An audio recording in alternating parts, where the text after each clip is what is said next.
तो स्वागत है आप सभी का जीके जीएस की इस स्पेशल सीरीज में जो मोस्ट इंपॉर्टेंट है आपके अपकमिंग एग्जामिनेशंस के लिए और जो बेस्ड है आपके प्रीवियस ईयर एग्जामिनेशंस में पूछे गए क्वेश्चंस पे। चलिए शुरू करते हैं आज की क्लासेस को। आज 7वां एपिसोड है और 6वें टॉपिक को हम लेकर के आ गए हैं, क्योंकि आपको पता है फर्स्ट जो डे था उस दिन में हम लोगों ने सिलेबस का डिस्कशन किया था कि हम लोग किन किन चीज़ों को किस किस तरीके से करेंगे और उन सारी प्लानिंग्स को हम लोगों ने डील किया था।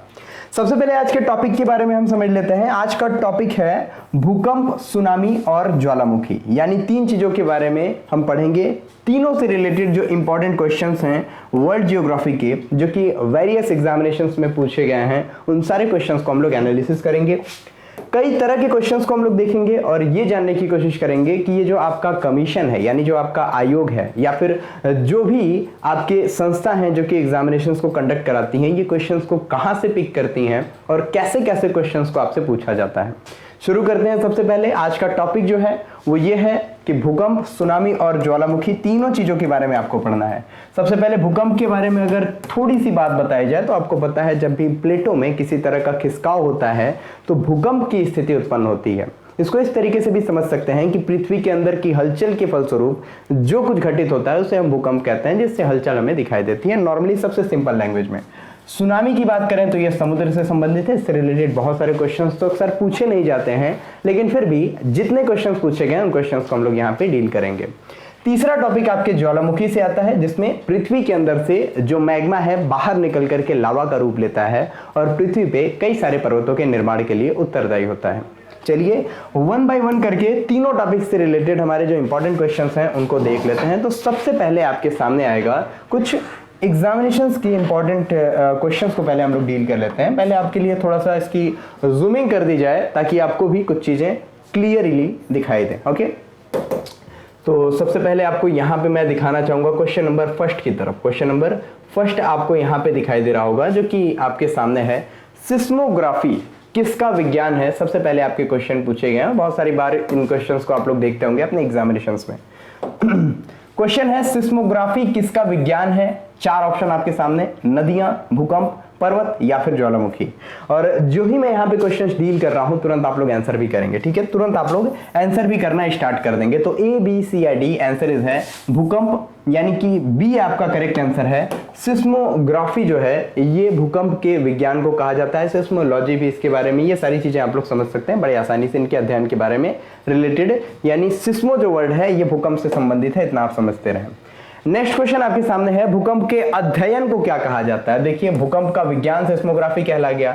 भूकंप की स्टडी यानी स्टडी ऑफ, जब हम लोग कहते हैं अर्थक्वेक, स्टडी ऑफ अर्थक्वेक क्या कहलाती है? ये क्वेश्चन आपसे। और चार ऑप्शन आपके सामने, टोपोलॉजी, हाइड्रोलॉजी, लिम्नोलॉजी या फिर साइमोलॉजी। और चार ऑप्शंस में से आप तुरंत आंसर की बात करें तो यहाँ पे आपको साइमोलॉजी दिखाई देगा, हालांकि सिस्मोलॉजी के नाम से भी ये जाना जाता है, तो साइमोलॉजी आप याद रखेंगे। क्वेश्चन नंबर डी आपका आंसर हो जाएगा। नेक्स्ट क्वेश्चन आपसे सिंपल सा पूछा गया है, भूकंप का कारण क्या है? ध्यान रखिएगा, ऐसे हम लोग कई सारे क्वेश्चंस को पहले डील कर लेंगे, उसके बाद हम लोग उन क्वेश्चंस को देखेंगे जो क्वेश्चंस हमारे प्रीवियस ईयर एग्जामिनेशंस में आए हुए थे। इसके बाद हम लोग लेंथी क्वेश्चंस पे जाएंगे, जो क्वेश्चंस आपके वेरियस स्टेट पीसीएस के एग्जामिनेशंस में और यूपीएससी के एग्जामिनेशंस का अक्सर पार्ट बनते हैं। तो देखिए इन क्वेश्चन को देखते हैं। सबसे पहले भूकंप का कारण पूछ रहा है, चार कारण दिए हुए हैं, भू परिभ्रमण, भू घूर्णन, टेक्टोनिज्म या फिर आच्छादन, अनाच्छादन। देखिए चारों में से कौन सा करेक्ट आंसर होगा, आप ध्यान रखते रहिएगा। भू परिभ्रमण तो होगा नहीं, भूमि जो है, पृथ्वी जो है अपने अक्ष पे जो घूमती है इससे तो कुछ नहीं होता। पृथ्वी के घूर्णन से भी कुछ नहीं होता, यानी कि जो है सूर्य की जो परिक्रमा करती है, परिक्रमण वगैरह, ये परिभ्रमण और परिक्रमण एक तरीके से अलग अलग होता है, घूर्णन भी उसी से रिलेटेड है, अपने अक्ष पे घूमने से। टेक्टोनिज्म की बात की जाए तो ये एक तरीके से उत्तरदायी है भूकंप के लिए। नॉर्मली हम बात करते हैं भूकंप की, जब तो भूकंप को हम लोग क्या कहते हैं? प्लेट टेक्टोनिज्म की वजह से, यानी कई सारे प्लेट्स की जो विवर्तनिक क्रिया होती हैं, यानी एक प्लेट दूसरी प्लेट के ऊपर खिसकाव की तरह से, कम घनत्व वाली प्लेट अधिक घनत्व वाले के नीचे चली जाती है, कम घनत्व वाली अधिक घनत्व वाले के ऊपर चली जाती है, कम घनत्व वाली प्लेट नीचे दबती है। तो इन सारी चीजों से होता क्या है? इन सारी चीजों से भूकंप क्रिएट होता है और यही आपका आंसर है। It means the C is the correct answer. चलिए क्वेश्चन नंबर 4 को यही हम देखेंगे, भूकंप का क्या कारण है, ये फिर से घुमा करके आपसे पूछा गया क्वेश्चन। और ऑप्शन चार हैं, कौन कौन से? एक ऑप्शन आपसे कहता है भूपृष्ठ में विक्षोभ, बी ऑप्शन आपसे कहता है भूपर्वती की परतों का समायोजन, सी कहता है शैल तंत्र का टूटना और डी कहता है शैलों का ऊपर उठना। चारों में से कौन सा करेक्ट आंसर होगा उसको आप लोग जरा देखने की कोशिश करें। तो करेक्ट होगा आपका भूपृष्ठ में जब भी विक्षोभ होता है, किसी तरह का विक्षोभ आप देखेंगे तो ये रीजन बनता है भूकंप का, यानी किसी भी तरह के, कल मैंने आप लोगों को पढ़ा, मतलब कल क्या मतलब प्रीवियस एग्जाम जो हमारा अभी वीडियो अपलोड हुआ था उस वीडियो में आप लोगों ने देखा था किस तरीके से हम लोगों ने पृथ्वी के आंतरिक संरचना के बारे में पढ़ा था। उसमें मैंने कई सारे शैलों के बारे में और किस तरीके से भूपर्पटी पे क्रियाएं होती हैं और प्लेट्स कहाँ पे पाई जाती हैं ये सब कुछ क्लियर किया था, तो उसको जरूर देखिए। ठीक है, ए इसका करेक्ट आंसर हो जाएगा, ए इज द करेक्ट आंसर। अब नेक्स्ट क्वेश्चन की तरफ मूव करें।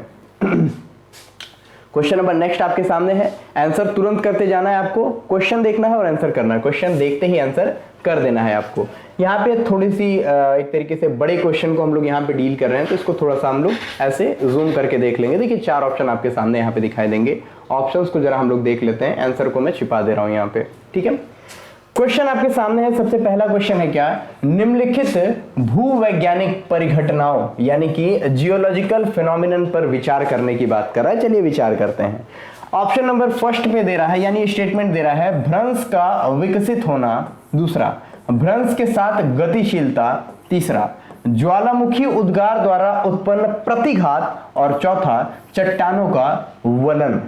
ये चारों के बारे में पूछ रहा है कि उपरोक्त में से भूकंप के कारण कौन कौन से हैं। अब बताइए कौन कौन सी चीजें कॉज ऑफ अर्थक्वेक हैं, यानी जिनकी वजह से भूकंप घटित होता है। ऑप्शन ए आपसे कहता है दूसरा और चौथा, ऑप्शन बी कहता है पहला, तीसरा और चौथा, ऑप्शन सी कहता है पहला, दूसरा और तीसरा, और ऑप्शन डी कहता है पहला, दूसरा, तीसरा और चौथा। यानी कि चारों रीजन हो जाएंगे, चारों कारण हो जाएंगे किन चीजों के लिए, भूकंप के लिए। तो अगर हम बात करें भ्रंश का विकसित होना, ये बिल्कुल कारण होता है भूकंप का। भ्रंश के साथ गतिशीलता, ये विकसित होते हैं तो गतिशील भी होते हैं। तीसरा ज्वालामुखी उद्गार द्वारा उत्पन्न जो प्रतिघात होता है, ज्वालामुखी उद्गार हुआ फिर उस पर जो प्रतिघात एक तरीके से हुआ तो भी भूकंप की क्रिएशन होती है, तो तीसरा तो करेक्ट है ही। और चट्टानों का जो वलन होता है ये भी एक तरीके से रीजन क्रिएट करता है आपके भूकंप के लिए। इट मींस ए, बी, सी और डी, यानी कि 1, 2, 3, 4 ये चारों आपके करेक्ट आंसर हैं। डी आपका करेक्ट, जिन्होंने भी लगाया यानी आपके कॉन्सेप्ट क्लियर है। ओके, क्वेश्चन नंबर नेक्स्ट की तरफ मूव करें तो आपको क्वेश्चन नंबर नेक्स्ट दिखाई देगा। क्वेश्चन ही छिप गया, कोई बात नहीं, क्वेश्चन को हम लोग देख लेते हैं। क्वेश्चन आपके सामने है, भूकंप की तीव्रता मापने वाला एक यंत्र होता है। क्वेश्चन ये है कि ये यंत्र किस नाम से जाना जाता है। 4 ऑप्शन, ईडियोग्राफी, सेकंड है पेंटाग्राफ, थर्ड है आपका आर्गोग्राफ, फोर्थ है आपका सिस्मोग्राफ। और ए, बी, सी और डी में से करेक्ट आंसर क्या है ये आपको बताने की जरूरत नहीं है, आपको पहले से पता है, एकदम सिंपल से। मैंने सिस्मो वर्ड को ही कह दिया था, जब भी सिस्मो वर्ड आए तो आप ध्यान में रखते रहिएगा, ये भूकंप से रिलेटेड है। तो सिस्मोग्राफी से क्या किया जाता है, सिस्मोग्राफ से क्या किया जाता है, नापा जाता है पृथ्वी की जब भूकंप आते हैं उसकी तीव्रता को। एक बार मैंने आपको बना करके भी बताया था ये सिस्मोग्राफ होता किस तरीके से है।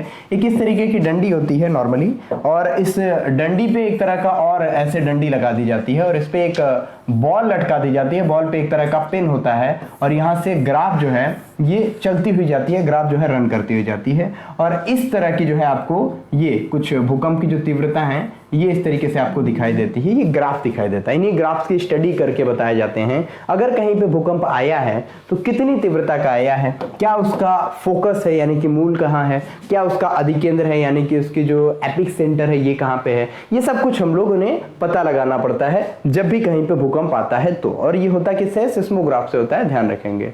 क्वेश्चन नंबर 7 की तरफ अगर हम मूव करें तो भूकंप की तीव्रता मापने को क्या कहा जाता है। जो पैमाना होता है भूकंप की तीव्रता को किसी पैमाने में नापते हैं। अब इस पैमाने का नाम क्या है, इस पैमाने को किस नाम से जाना जाता है, क्या कहा जाता है इसे। 4 ऑप्शन, ए बोल रहा है वर्नियर पैमाना, वर्नियर कैलिपर्स आप लोगों ने पढ़ा ही होगा। बी बोल रहा है रिक्टर पैमाना, रिक्टर स्केल भी आप लोगों ने जाना होगा। बोफोर्ड पैमाने की बात कर रहा है और डी कह रहा है विकर्ड पैमाना। और जब भी हम लोग बात करते हैं भूकंप की तो आप सभी को पता है, जितने लोगों ने बी करेक्ट आंसर लगाया उन लोगों का बिल्कुल सही आंसर है। रिक्टर स्केल पे मापते हैं हम अपने भूकंप की तीव्रता को और ये देखते हैं 0 से 9 से लेकर के कहां तक पे रिक्टर स्केल पे ये प्रेजेंट टाइम में सिचुएट करता है, उस हिसाब से हम लोग इसकी तीव्रता को निकालते हैं। ठीक है, चलिए अब और क्वेश्चंस को हम लोग यहाँ पे देखेंगे। क्वेश्चन नंबर फिर से हम लोग देख लेते हैं यहाँ पे, भूकंप से रिलेटेड तो हो गया, अब ज्वालामुखी के कुछ क्वेश्चंस को हम लोग यहाँ पे डील कर लेते हैं। यहाँ पे आपको सबसे पहला क्वेश्चन दिखाई देगा, निम्नलिखित में से किसे प्रकृति का सुरक्षा वाल्व कहा जाता है, प्रकृति का सुरक्षा वाल्व, यानी कि safety valve of nature, safety valve of nature. क्यों? क्योंकि अगर ऐसा ना हो, सुरक्षा वाल्व ना फटे, सेफ्टी वाल्व ना फटे, तो पूरी पृथ्वी ही फट जाएगी। एक्चुअली सुरक्षा वाल्व यानी कि सेफ्टी वाल्व कहते किसको हैं? जब भी आप एक कुकर को देखेंगे तो प्रेशर कुकर में एक हैंडल लगी होती है, इसमें एक सीटी लगी होती है, ये आपको पता है। अगर कभी ये सीटी जैम हो जाए, किसी भी तरीके से जैम हो जाए, तो यहाँ पे 2 सेफ्टी वाल्व इसमें लगे रहते हैं। किसी किसी कुकर में 1 होता है, किसी में 2 होते हैं। और इसमें किस तरह की ऐसी मेटल लगाई जाती है जिसकी वजह से क्या है, ये बहुत ही जल्दी पिघल जाता है, या फिर कभी रबर लगा दिए जाते हैं जो कि जल्दी पिघल जाता है। इससे क्या होता है, अगर सीटी आपकी नहीं उठ रही है टाइम से और कुकर आपका ब्लास्ट होने की कंडीशन में आ गया है, तो ये कुकर के ब्लास्ट होने से पहले पिघल करके पहले ही सारी जितने भी अंदर की प्रेशर होगी उसको बाहर निकाल देगा और आपका कुकर ब्लास्ट होने से बच जाएगा और बहुत बड़े एक इंसिडेंट जो होते हैं, एक तरीके से दुर्घटना या एक्सीडेंट होने से बच जाता है। ऐसा ही काम करता है हमारा ज्वालामुखी, जो कि पृथ्वी के जितने भी प्रेशर रहते हैं उसको बाहर निकाल करके पूरी पृथ्वी को फटने से बचाता है। नेचर का एक तरीके से सेफ्टी वॉल्व कहा जाता है। इट मींस द प्रकृति का सुरक्षा वॉल्व क्या है? ज्वालामुखी, यानी C is the correct answer. SSC CHSL 2017 का पूछा गया क्वेश्चन। चलिए नेक्स्ट क्वेश्चन की तरफ मूव करें। मैं कहता हूं ना, कॉन्सेप्ट अपने क्लियर रखिए, सारे क्वेश्चंस बड़े आसानी से हो जाएंगे। 2013 के टाइम में जब IAS में आपके वर्ल्ड जियोग्राफी के क्वेश्चंस भी पूछे जाते थे, जब पैटर्न चेंज नहीं हुआ था, तो ऐसे क्वेश्चंस अक्सर पूछे जाते थे। झारखंड PCS प्री में भी पूछे गए क्वेश्चंस हैं 2013 के, तो इसको भी हम लोग जरा देख लेते हैं। ये 2003 तक का है, खैर इसको देखें। तो ज्वालामुखी से सबसे अधिक कौन सी गैसें निकलती हैं? आप बताइए कौन सी?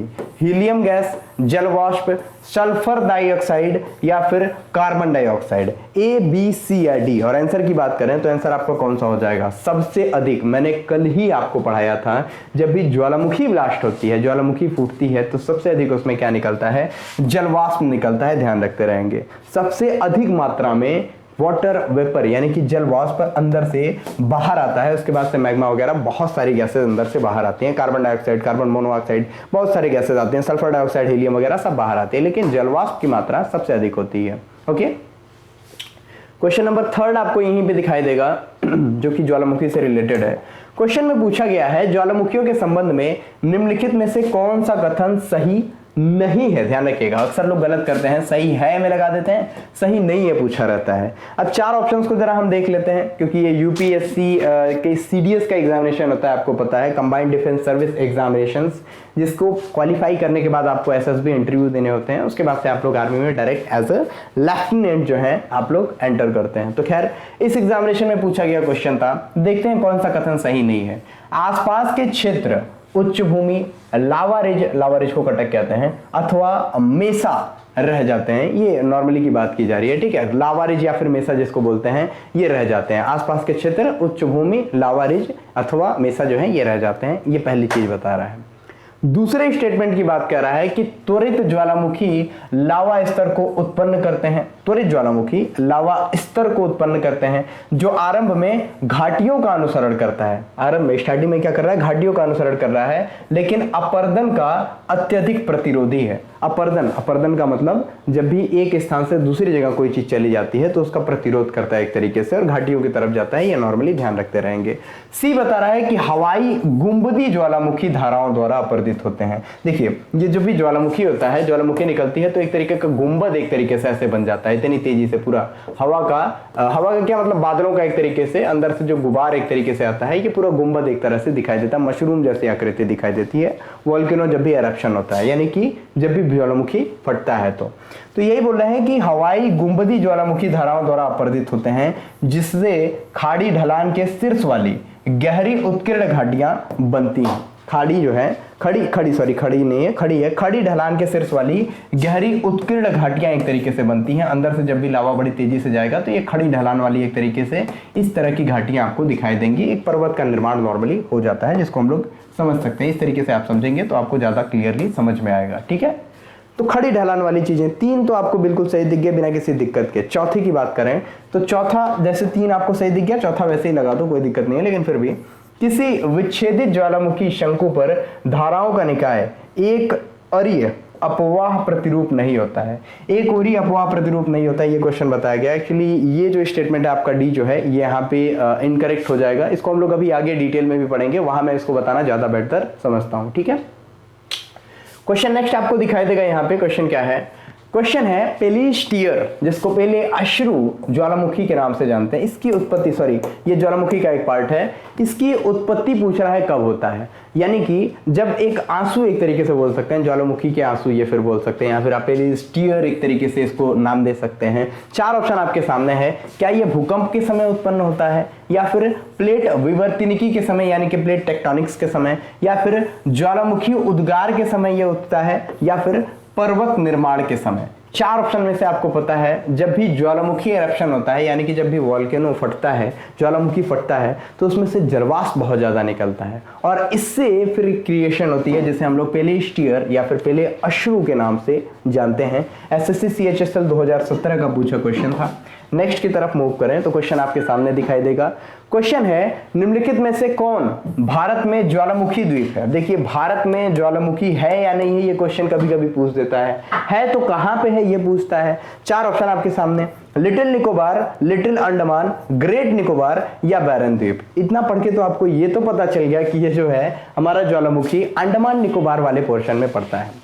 दूसरी चीज ध्यान रखें तो जब हम बैरन द्वीप की बात करते हैं तो आपको पता है बैरन द्वीप इकलौता जो हमारा द्वीप है जहां पे हमें क्या है ज्वालामुखी दिखाई देती है पृथ्वी पे, हमारे भारत में। ये आप ध्यान रखेंगे। ये भी यूपीपीसीएस प्री में 2015 में ही नहीं, कई बार पूछा गया है क्वेश्चन। ये बैरन द्वीप is the correct answer, D हो जाएगा आपका।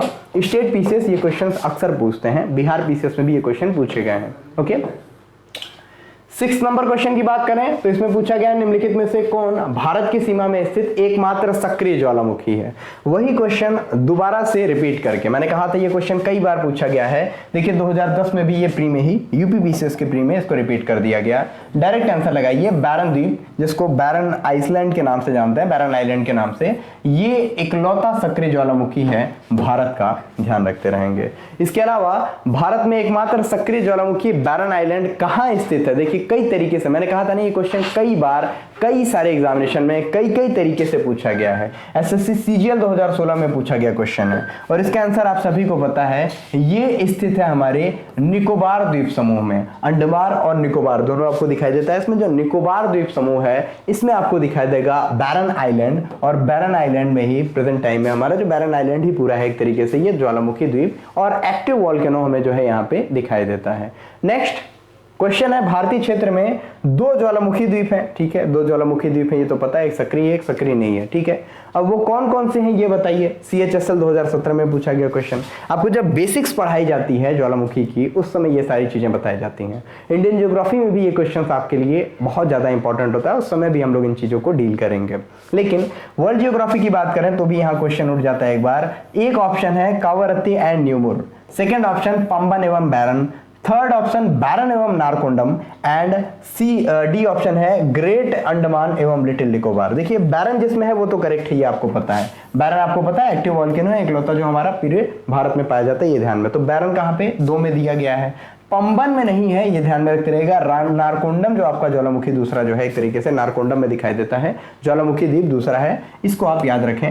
ये आपके लिए करेक्ट आंसर हो जाएगा सी, बैरन एवं नारकोंडम। ओके, नेक्स्ट की तरफ मूव करें। कुछ क्वेश्चंस और बचे हुए हैं, इसके बाद हम लोग अपने जो लेंथी क्वेश्चंस हैं उन क्वेश्चंस को डील करेंगे, यानी जो बड़े क्वेश्चंस हैं उनको डील करेंगे। देखिए आपके सामने 9वां क्वेश्चन यहाँ पे सामने, निम्नलिखित द्वीपों में कौन सा एक ज्वालामुखी मूल का है? ज्वालामुखी मूल का है, यानी कि कौन सा द्वीप है जो ज्वालामुखी से निकला है एक तरीके से, या फिर ज्वालामुखी जहां पे हमें दिखाई देता है। तो देखिए इसको थोड़ा सा और बड़ा कर लेते हैं हम लोग। क्वेश्चन नंबर 9 आपके सामने 4 ऑप्शन, अंडमान और निकोबार द्वीप समूह, सेकंड आपको दिखाई देगा रियूनियन द्वीप, नेक्स्ट आपको दिखाई देगा लक्षद्वीप द्वीप समूह और डी आपको मालदीव दिखाई देगा।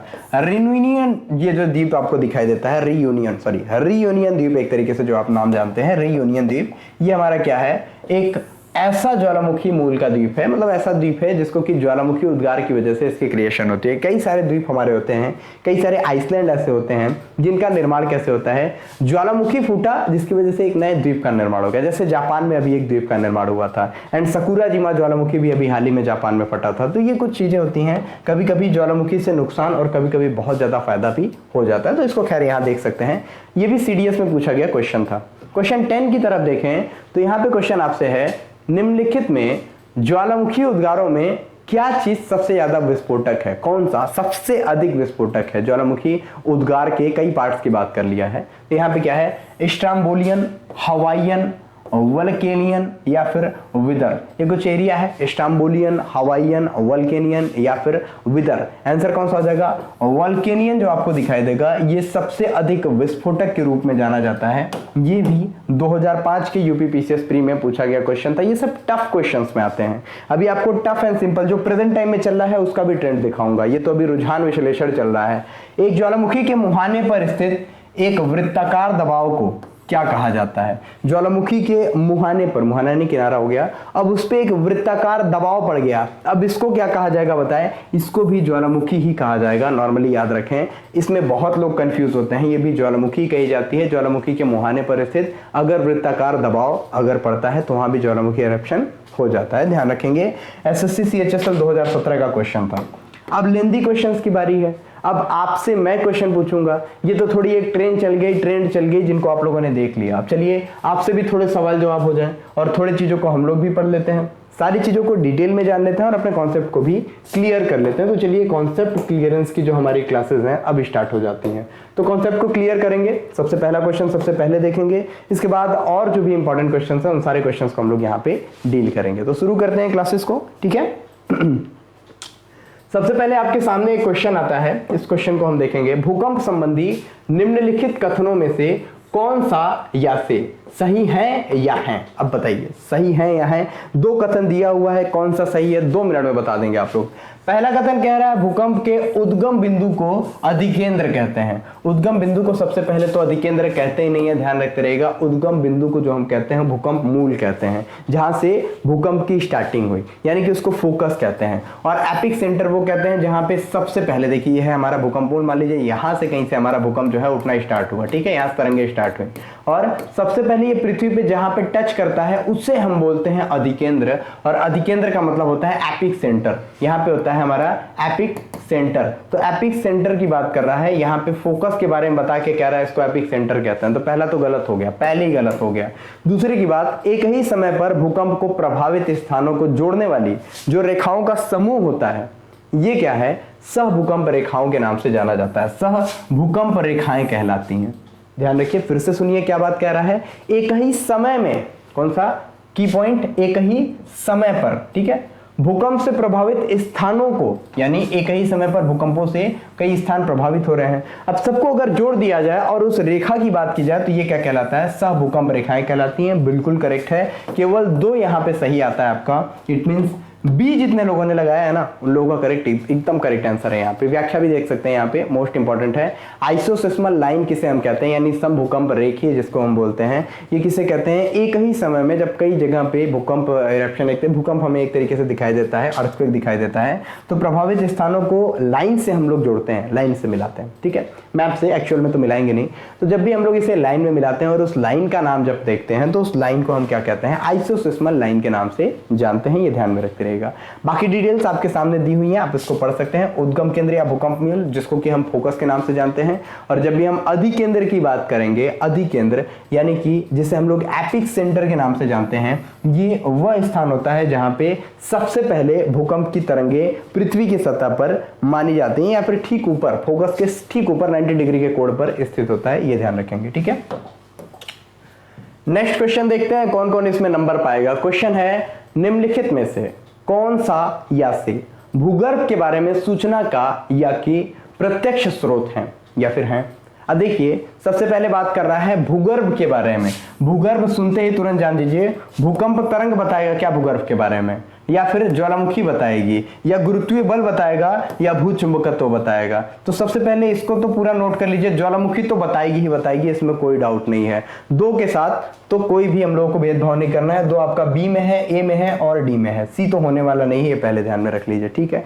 दूसरी चीज अगर बात करें भू चुंबकत्व की, तो ये तो कभी नहीं बताएगा। चार्ज इसमें जिसमें है उसको कट कर दीजिए, चार्ज इसमें भी है इसको भी कट कर दिया। फिर दूसरा नंबर बोल रहा है कौन सा, भूकंपीय तरंग, तो कतई नहीं बताएगा कि आपके जो है भूकंपीय तरंग, कई तरह की तरंगें होती हैं, एल वेव होती हैं, फिर उसके आते आपकी कौन सी पी वेव होती हैं, एस वेव होती हैं। तो ये सारी तरंगें कैसे बता सकती हैं आपको कि किस तरफ से या फिर अंदर क्या चीजें हैं, ये नहीं बता सकती हैं आपको। तो ए भी जिसमें वो भी कट कर दो, यानी B is the correct answer. केवल 2 आपका जो है ये राइट आंसर हो जाएगा। ज्वालामुखी बताती है कि भूगर्भ में यानी पृथ्वी के अंदर क्या है। ज्वालामुखी फटता है तब अंदर से मैग्मा लावा बाहर आता है। अंदर क्या है ये अंदर की ब्लास्टिंग होने के बाद ही पता चलती है। It means B is the correct answer, जिसमें केवल 2 लिखा गया है। ठीक है, जितने लोगों ने लगाया तुरंत करेक्ट आंसर कर लेंगे।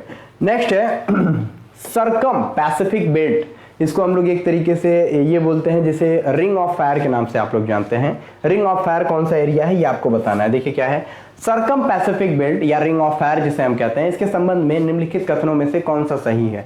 पहला कथन बताता है यह एक सक्रिय ज्वालामुखी परिमंडल है। हाँ भाई, सक्रिय ज्वालामुखी परिमंडल तो है ये, क्योंकि यहाँ पे बहुत सारे ज्वालामुखी एक तरीके से वोल्केनो इरेप्शन होते रहते हैं। यह एक सक्रिय भूकंपीय परिमंडल है, ज्वालामुखी इतना ज्यादा आएगा तो भूकंप तो आएगा ही, दूसरा भी सही है। तीसरा, यह एक अपसारी प्लेट परिसीमा है। अपसारी प्लेट परिसीमा ना होकर के ये अभिसारी प्लेट परिसीमा है। तीसरा आपका करेक्ट आंसर नहीं होगा। और यह सुनामी प्रवण है, तो सुनामी प्रवण तो होगा ही। यहाँ पे अभिसारी जो ही प्लेट की परिसीमा होगी तुरंत ये भूकंप के प्रवण हो जाएगा। देखिए कौन सा, 1, 2 और 4 इज द करेक्ट आंसर आपका, यानी कि सी जिन लोगों ने लगाया है उन लोगों का बिल्कुल सही करेक्ट आंसर है। सी इज द करेक्ट आंसर। ठीक है, चलिए यहाँ पे हम लोग पहले देख लेते हैं। सी इज द करेक्ट आंसर हो गया। अब आंसर की बात करें तो यहाँ पे आप देख सकते हैं जब भी हम बात करते हैं रिंग ऑफ फायर की, और रिंग ऑफ फायर की हम लोग किसकी बात करते हैं, रिंग ऑफ फायर की हम एरियाज की बात करते हैं जो एरिया हमारा अभिसारी एक तरीके से प्रवृत्ति का दिखाई देता है या फिर अभिसारी प्लेट परिसीमा के रूप में दिखाई देता है। और इसी की वजह से सुनामी के प्रादुर्भाव को एक तरीके से प्रवीण्य बनाया जाता है, जहाँ पे सुनामी जो है आ सकती है। ये सारे एरियाज एक तरीके से बताए जाते हैं। ठीक है, तो ये वाली लाइन जो है अभिसारी प्लेट परिसीमा है, जिसकी वजह से क्या होता है, सुनामी के प्रादुर्भाव को प्रावीण्य बनाती है। ये आपके लिए की पॉइंट हो जाएगा।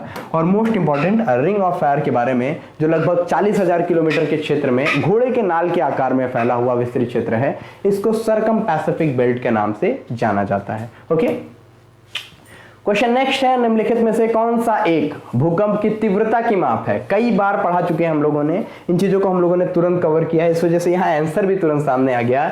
मोज मापक्रम तो नहीं होता है, रिक्टर मापक्रम होता है हमारे भूकंप की तीव्रता का मापक। जितने लोगों ने देखते ही आंसर कर दिया वो बिल्कुल सही आंसर किया आप लोगों ने। परपटी यानी कि जो हमारा क्रस्ट होता है ना, भू परपटी, इसके ऊपरी मंडल वाले एरिया पे, ये जो स्थल मंडल के अंतर्गत जो एरिया आती है, इसकी ऊंचाई एक तरीके से महाद्वीपों और महासागरों में अलग अलग होती है। भूकंप इसी मंडल में आते हैं। ये भी कुछ एरियाज के आपके लिए इंपॉर्टेंट है, जिसको हम लोग यहाँ पे डील कर लेंगे। खैर, यहाँ पे आपने देखा, क्वेश्चन देखा, आंसर देखा। नेक्स्ट की तरफ क्वेश्चन एक, निम्नलिखित में से कौन सा एक भूकंप की तीव्रता का मात्रक है, जिसका कि आंसर आप लोगों ने देख लिया। यहाँ पे डिटेल आपको दिखाई देंगे रिक्टर स्केल से related. Richter scale is the correct answer. Okay, next question देखिए, निम्नलिखित पर विचार करना है। अब विचार करेंगे हम लोग, कौन कौन से क्वेश्चन हैं विचार करें। इसके लिए आपको थोड़ी फैक्चुअल नॉलेज होनी ज़्यादा जरूरी है। बीसीएस क्वेश्चंस में ऐसे क्वेश्चन पूछ लिए जाते हैं। प्रोविंशियल सिविल सर्विसेज अक्सर ऐसे क्वेश्चन पूछते हैं जिसमें आपको फैक्ट से ज़्यादा लेना देना हो, जैसे कि वेसुवियस, देवमंत, स्ट्राम्बोली और माउंट पोपा। और इनमें पूछा जा रहा है इनमें से कौन सा शांत ज्वालामुखी है। इट मींस 3 तरह के ज्वालामुखी होती हैं हमारी, जिसे एक बोलते हैं हम लोग सक्रिय ज्वालामुखी एक्टिव वॉल्केनो, दूसरा बोलते हैं सुसुप्त ज्वालामुखी यानी कि डॉर्मेंट वॉल्केनो, तीसरी होती है शांत ज्वालामुखी यानी कि डेड वॉल्केनो। तो इनमें से शांत ज्वालामुखी के बारे में क्वेश्चन पूछा जा रहा है। ऑप्शंस में आप ध्यान रखिए, ये जो देमवंत और माउंट पोपा यानी कि दूसरा और चौथा जो आपको ऑप्शन दिखाई दे रहा है, देमवंत और माउंट पोपा, ये दोनों के बारे में आप ध्यान रखें। ये दोनों क्या है आपके, आप ध्यान रखेंगे ये सब शांत ज्वालामुखी हैं। क्योंकि वेसुवियस की बात की जाए तो ये सुसुप्त ज्वालामुखी है। वेसुवियस सुसुप्त यानी कि प्रक्षुब्ध ज्वालामुखी है, तो ये तो होने वाला नहीं है। और जब भी हम लोग स्ट्राम्बोली की बात करें तो ये एक्टिव वॉल्केनो है यानी कि जागृत ज्वालामुखी है। तो 1 और 3 नहीं होगा, इसका मतलब शांत में कौन सा, देमवंत और माउंट पोपा हो जाएगा। इट मींस 2 और 4। जितने लोगों ने सी आंसर किया है ना, उनका बिल्कुल सही है। करेक्ट आंसर 2 और 4 बिल्कुल करेक्ट आंसर है। ठीक है, नेक्स्ट की तरफ मूव करते हैं। क्वेश्चन नंबर नेक्स्ट आपका वेट कर रहा है और क्वेश्चन है निम्नलिखित में से कौन सा कथन ज्वालामुखी गतिविधि के संबंध में सत्य नहीं है पूछा है। नहीं है पूछा है, कई बार बता दे रहा हूं, नहीं है पूछा है। क्वेश्चन पूछ रहा है पहला, जब पिघला हुआ लावा अवसादी चट्टान के बीच ठोस रूप में आ जाता है, अवसादी चट्टान है आकर के इकट्ठा हुआ है, ठोस रूप में आ गया है, तब इन चट्टानों की परतों के मध्य में स्थलाकृतियां निर्मित होती हैं। बिल्कुल, स्थल की आकृतियां तभी निर्मित होती हैं, मतलब निर्मित तब भी होती हैं जब लावा जो है अवसादी चट्टानों के बीच में ठोस रूप में आ जाता है। तो ये तो बिल्कुल करेक्ट है भाई, पहला सही है। दूसरा बता रहा है वृत्ताकार परतें वेंट कहलाती हैं। वेंट क्या कहलाती हैं, इसकी डेफिनेशन अगर आपने पढ़ी है तो ही बता पाना, नहीं तो इसको छोड़ दो अभी। सी कह रहा है पिघले लावा के ठोस बनने पर आग्नेय चट्टानें बनती हैं। बचपन से पढ़ते आ रहे हो आप लोग। आग्नेय चट्टानें बनती कैसी हैं, ज्वालामुखी में से जो मैग्मा बाहर लावा बन के आया, ठंडा हुआ तो बना क्या हमारा, बना हमारा आग्नेय चट्टान। फिर उसके बाद से अगर ये टूट टूट करके अवसाद जाकर के इकट्ठा हो गए तो ये अवसादी हो गया, और मौसम के दबाव के, प्रेशर के, वायुमंडल की वजह से अगर ये परत इसकी जो है चेंजिंग हो जाती है तो ये क्या हो जाते हैं, कायांतरित चट्टानें। तीनों चट्टानों के बारे में हम लोगों ने पढ़ा, तो ये भी आपका करेक्ट हो जाएगा कि अंदर से जब बाहर आती है ठोस रूप में बनने पे ये जो है हमारा लावा जो है ये आग्नेय चट्टानें बन जाती है। तीसरा भी सही है। चौथा, पिघले लावा की बड़ी मात्रा की ठोस बनने पर बड़े स्तर पर आग्नेय चट्टानें निर्मित होती हैं जिन्हें बैथोलिथ कहा जाता है। बिल्कुल सही है, बैथोलिथ, बैथोलिथ, ये सारी चीजें आप लोगों ने पढ़ी हैं। एनसीईआरटी के लेवल का क्वेश्चन है, आपने कहा था एनसीईआरटी ऐड करना, तो एनसीईआरटी मैंने ऐड कर दिया और आंसर आपका हो जाएगा बी, जो वृत्ताकार परतें वेंट कहलाती हैं। ये बिल्कुल गलत है, वृत्ताकार परतें वेंट नहीं कहलाती हैं। वेंट ऐसे बाह्य बिंदु होते हैं या फिर वीवर, वीवर मतलब छेद होता है, एक तरीके का वीवर होते हैं जहां पे विस्फोट होता है, यानी कि बी जो है करेक्ट आंसर है। वृत्ताकार परतें वर्तें नहीं होती हैं ये होती क्या है, ये होती हैं ऐसे एरियाज या फिर ऐसे वीवर जो बाह्य बिंदु के रूप में मानी जाती हैं और जहां पे विस्फोट होता है। ओके, नेक्स्ट क्वेश्चन की तरफ मूव करें। क्वेश्चन नंबर नेक्स्ट की तरफ, क्वेश्चन क्या है, समुद्र के आंतरिक गहरे भागों में, समुद्र के आंतरिक गहरे भागों की बात कर रहे हैं यहाँ पे, और इसमें पूछ रहा है कि इसमें सुनामी महसूस न होने के कारणों में सम्मिलित है। अब गहरे भाग में सुनामी नहीं महसूस होती है, यानी सुनामी बड़ी तेज अगर आ गई है तो अगर आप समुद्र के नीचे गहरे क्षेत्र में पनडुब्बी लेकर के, पनडुब्बी या फिर सबमरीन आप बोल सकते हो, अगर वो है तो उस पर बहुत ज्यादा इंपैक्ट नहीं पड़ता है। रीजन नंबर फर्स्ट बता रहा है कि गहरे समुद्र में सुनामी की लहरों की लंबाई अधिक होती है। कह रहा है क्या, लंबाई अधिक होती है गहरे समुद्र में। दूसरी चीज, गहरे समुद्र में सुनामी लहरों की ऊंचाई कम होती है, ऊंचाई कम होती है और लंबाई ज्यादा होती है, तरंग की बात कर रहा है। दोनों एकदम बिल्कुल सही दिखाई दे रहे हैं। तीसरा है, गहरे समुद्र में सुनामी तरंगों की लंबाई कम होती है, कम तो होती नहीं है, पहले वाले को तुरंत गलत बता रहा है। चौथा कह रहा है गहरे समुद्रों में सुनामी तरंगों की ऊंचाई अधिक तो हो ही नहीं पाएगी, ऊपर से दबाव रहता है। तो देखिए तीसरा और चौथा आपका गलत होगा। पूछा क्या है, कौन कौन से कारण सम्मिलित हैं पूछा है, यानी करेक्ट कौन सा पूछा है, यानी ए और दो, यानी एक और दो किसमें दिया है आपका, ये दिया हुआ है आपके ऑप्शन नंबर बी में, केवल एक और दो। जितने लोगों ने लगाया तुरंत करेक्ट मोहर मारिए, एक नंबर जोड़िए अपने पूरे मार्कशीट में। और नेक्स्ट की तरफ हम मूव करते हैं। क्वेश्चन पूरा हम लोग यहाँ पे देख लेंगे। अगला क्वेश्चन आपके सामने है, देखिए बहुत इंपॉर्टेंट क्वेश्चन है, ये क्वेश्चन कई बार रिपीटेड है, इस वजह से इसको आप लोग ध्यान से देखेंगे। क्वेश्चन है, जापान, फिलीपींस और दक्षिणी प्रशांत द्वीपों में कई प्राकृतिक आपदाएं, जैसे कभी सुनामी, कभी बाढ़, कभी ज्वालामुखी, कभी टाइफून, टाइफून ये तूफान को एक तरीके से हम लोग बोलते हैं ना, टाइफून जो आ जाता है एक तरह से, टाइफून, भूकंप, ये सारी चीजें आ जाती हैं। ठीक है, तो निम्नलिखित में से कौन सा ऐसा कारण है जो इन देशों की संकटपूर्ण जो स्थिति है, बहुत ज्यादा संकट यहाँ आ रहा है, संकटपूर्ण स्थिति, इसको सटीकता के साथ अभिव्यक्त करते हैं। पहला स्टेटमेंट बताया जा रहा है, यूरेशियाई और प्रशांत प्लेटों के मध्य टक्कर, यानी यूरेशियन जो प्लेट है, यूरोप और एशिया की प्लेट, यूरेशियाई प्लेट। दूसरी प्लेट कौन सी है, पैसिफिक प्लेट, जिसको हम प्रशांत प्लेट के रूप में कहते हैं। क्या इनके टक्कर की वजह से ऐसा होता है, पहला ऑप्शन। दूसरा कह रहा है अल नीनो। देखिए भाई, अल नीनो कहां पे आता है, ये आपको साउथ अमेरिकन कॉन्टिनेंट के पास में दिखता हुआ दिखाई देगा, एल नीनो इफेक्ट। ठीक है, जिसको मैंने आपको पढ़ाया हुआ था, अगर आपने लेखपाल वाली क्लासेस को देखी होगी तो उसमें ज्योग्राफी को देखिएगा, पूरे डिटेल में मैंने एल नीनो और ला नीनो को डिफाइन किया हुआ है। ठीक है, उन क्लासेस को देखिए, पूरे आसानी से समझिए। एल नीनो तो होगा ही नहीं, क्योंकि ये इंडो पैसिफिक बेल्ट और यूरेशियन प्लेट के पास का मैटर ही नहीं है, ये हमारे इस एरिया से रिलेटेड है जो हमारा साउथ अमेरिकन कॉन्टिनेंट है। ओके, नेक्स्ट आपको दिखाई देगा, जापानी द्वीप के निकट उत्तर पश्चिम प्रशांत महासागर में निम्न दाबीय भंवरों की उपस्थिति। ठीक है, निम्न दाब वाले भंवर है उनकी उपस्थिति होती है, इसकी वजह से होता है क्या। चौथा बता रहा है कोरियोलिस बल के द्वारा टाइफून के मार्ग का निर्धारण। कोरियोलिस बल आपको पता है किस तरह से होता है, जब भी हमारे केंद्र से कोई भी चीजें जाती हैं तो ये कोरियोलिस बल की वजह से उत्तरी गोलार्ध में होता है, तो अपने किस तरफ जाता है, उत्तरी गोलार्ध में अपने बाएं और दक्षिण गोलार्ध में अपने दाएं की तरफ ये घूम जाता है, ये तो आपको पता है, ठीक है नॉर्मली। तो ये कोरियोलिस बल के द्वारा टाइफून जो है इसके मार्ग का निर्धारण, ये चौथा हो जाएगा। तीसरा हो जाएगा, पहला हो जाएगा अल नीनो या ला नीनो का इफेक्ट यहाँ पे बिल्कुल नहीं होता है, ये पूरी तरीके से यहीं पे एकदम से अलग चीज रख दी गई है। It means first, third and fourth, यानी कि 1, 2 और 4, sorry first, third and fourth, यानी वो 1, 3 और 4, यानी बी आपका करेक्ट आंसर हो जाएगा। तो यहाँ पे अपने जिस लोगों ने बी लगाया है उनका करेक्ट आंसर होगा, ठीक है। नेक्स्ट क्वेश्चन की तरफ मूव करें। क्वेश्चन नंबर नेक्स्ट है आपका, पृथ्वी के आंतरिक भाग में उत्पन्न अंतर्जनिक प्रक्रियाओं के लिए ऊर्जा का स्रोत क्या है। कई सारे स्रोत हैं, कौन कौन से स्रोत हैं जरा देखते हैं। पहला स्रोत कह रहा है रेडियोधर्मी क्रियाएं, रेडियोधर्मी क्रियाएं हैं क्या। दूसरा पृथ्वी का घूर्णन, तीसरा पृथ्वी का परिक्रमण, चौथा है ज्वारीय घर्षण।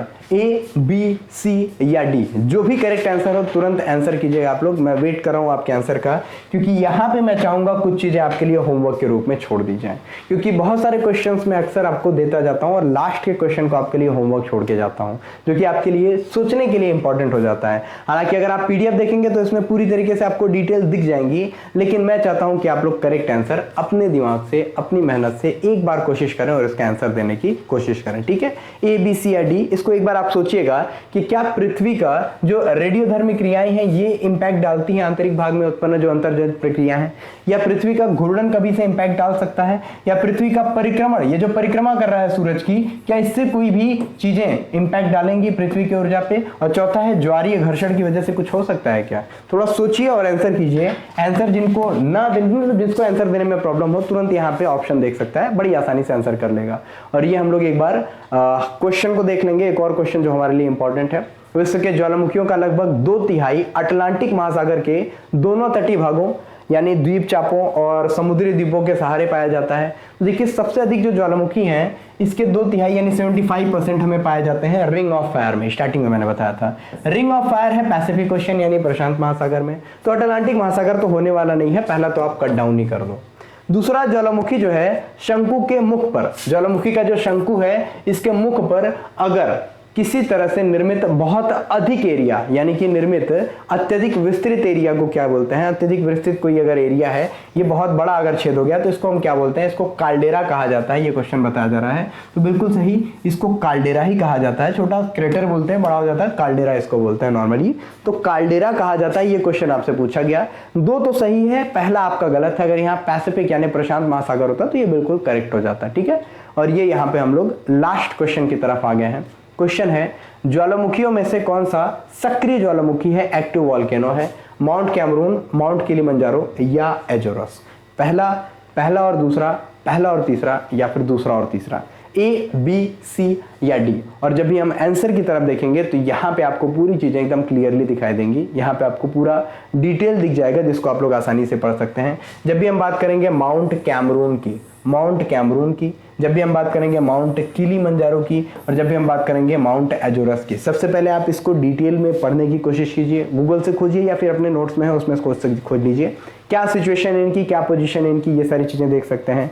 इसमें आप पाओगे माउंट किलिमंजारो जो ये है ये आपको एक्टिव वॉल्केनो के रूप में नहीं दिखाई देगा, लेकिन माउंट कैमरून और एजोरस ये दोनों आपको एक्टिव वॉल्केनो के रूप में दिखाई देंगे। किलिमंजारो मैंने पहले ही बताया आपको, फिर से बता दे रहा हूँ, किलिमंजारो हुआ, केन्या हुआ, ये सभी जो हैं ये किससे रिलेटेड हैं, ये डेड वॉल्केनो से रिलेटेड है, मृत ज्वालामुखी से रिलेटेड है। और जब भी हम एक्टिव वॉल्केनो की बात करते हैं तो यहाँ पे अक्सर विस्फोट होते रहता है, जैसे कि माउंट एटना, एजोरम, माउंट कैमरून, ये सब स्टार्टिंग में पढ़ाया जाता है आपसे डेफिनेशंस के रूप में। तीसरा होता है एक आपका डोरमेंट यानी कि सुसुप्त ज्वालामुखी जो कि जापान का फ्यूजियामा, इटली का वेसुवियस, अंडमान निकोबार का नारकोंडम, ये सभी द्वीप पे जो पाए जाने वाले हमारे कुछ ज्वालामुखी होते हैं, जो कि ऐसा नहीं होता है मतलब कभी उद्गार हुआ था, कभी कभी उद्गार रह रह करके होते हुए रह जाता है, मतलब टाइम टू टाइम इसमें से विस्फोट होता है, लगातार नहीं होता है, ठीक है। इसको हम लोग बोलते हैं क्या, सुसुप्त ज्वालामुखी। तो तीनों को ध्यान में रखते रहेंगे, इससे डेफिनेशंस को देखिएगा, अपने नॉलेज को देखिएगा और कोशिश कीजिएगा कितनी आप लोगों ने पढ़ाई की और कितना आप लोगों ने स्कोर किया आज की क्लास में और कितना आप लोगों ने सीखा। लिखेगा कमेंट सेक्शन में, वेट करूंगा आपके आंसर का, और जो मैंने आपको होमवर्क दिया है उसका भी आंसर जरूर करें। आज के लिए इतना ही। जय हिंद, भारत माता की जय। मिलते हैं फिर से अगली क्लास में, तब तक के लिए शुभकामनाएं।